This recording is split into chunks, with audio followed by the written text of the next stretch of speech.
వంకాయ కందిగింజల curry. So మరి దీనికి కావాల్సిన పదార్థాలు ఏంటో శాంతి గారు అడిగి తెలుసుకుందాం. శాంతి గారు, వంకాయ కందిగింజల కర్రీకి కావాల్సిన పదార్థాలు ఏంటో చెప్తారా? వంకాయలు, కందిగింజలు, టొమాటో, ఉల్లిపాయలు, పచ్చిమిరపకాయలు, ఉప్పు, పసుపు, కొత్తిమీర, నూనె. వంకాయ కందిగింజల కర్రీ కావాల్సిన పదార్థాలు ఏంటో చూసాం కదా. ఇప్పుడు దాని తయారీ విధానం నేర్చుకుందాం. సో మరి దీన్ని ఎలా స్టార్ట్ చేయాలి, ఏ ప్రాసెస్ ఏంటి? ముందర ఇది కామన్ కదా, స్టవ్ వెలిగించేసి ప్యాన్ పెట్టేద్దాం.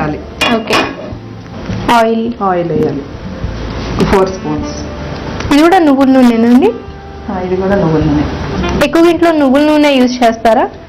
నువ్వుల నూనె, వేరుశనగ, సన్ఫ్లవర్ నూనె కలిపింది. ఓకే, బాగా టేస్ట్ గా కావాలంటే నువ్వుల నూనె. నార్మల్ గా ఎలా ఉన్నా కొంచెం టేస్ట్ కొంచెం డిఫరెన్స్ ఉంటుంది కాబట్టి మిగతా నూనె వాడతాం.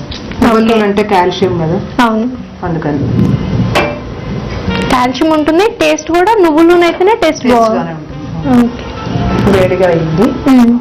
వేడిగా అయినప్పుడు మనం కట్ చేసిన ఆనియన్స్ ఉన్నాయి కదా, ఉల్లిపాయ ముక్కలు, పచ్చిమిరపకాయ ముక్కలు కట్ చేసింది అవి వేసేయాలా? వేసేయాలి. ఓకే, చాలా వేడిగా. సో ఇందులో తాలింపు అలాంటివి ఏమి అవసరం లేదా? వేసుకోవచ్చు, తాలింపు వేసుకోవచ్చు, వేసుకోకుండా కూడా చేసుకోవచ్చు. అందరూ తాలింపు వేసి చేస్తారు కదా, మనం లేకుండా కొంచెం వెరైటీగా. సో ఇందాక కూడా మనం తాలింపు వేయకుండానే చేసాం, చాలా టేస్ట్గా ఉంది అది.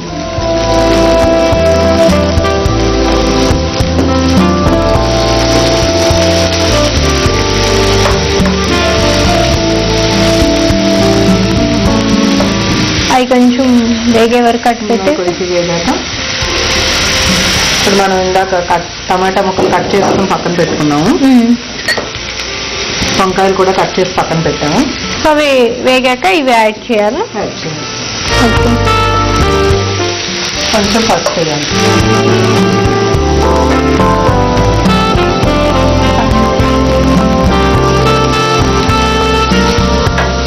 కొంచెం కట్ చేసిన టమాటాలు వేస్తే మన వంకాయ కందిగింజల కూరకు టేస్ట్ బాగుంటుంది. ఓకే, సో అవి కూడా పచ్చి టమాటాలు తీసుకున్నారు కదా. మన కందిగింజలు గ్రీన్ కలర్ లో ఉంటాయి, వంకాయ ముక్కలు గ్రీన్ కలర్ లో ఉంటాయి కాబట్టి ఇవి కూడా గ్రీన్ టమాటా అనేటప్పటికి టేస్ట్ స్వీట్ గా ఉంటుంది టమాటో. ఓకే, సో పచ్చి టమాటా ఉంటుంది.